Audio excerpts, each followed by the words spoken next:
a vibration. It can travel through a solid, liquid, or gas. When we hear a sound, it is because vibrations have traveled through the air in waves called sound waves. These vibrations are picked up by our ears.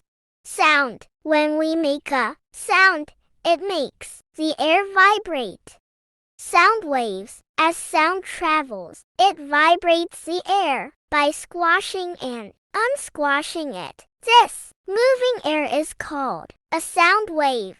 Sensing sounds. Our ears collect sound waves. They change sound vibrations into electrical signals that travel to the brain.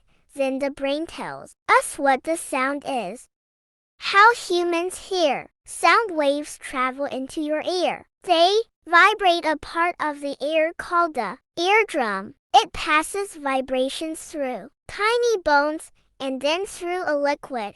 Sensors send the sound to the brain. There is no sound in space because there is no air for it to travel through. How do animals use echoes?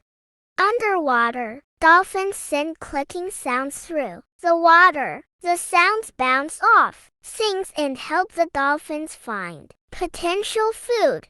In the dark, bats send out pulses of sound, which bounce off objects. This stops bats from flying into walls and helps them catch insects in the dark. Look forward to more scientific info on the Encyclopedia channel. Bye-bye.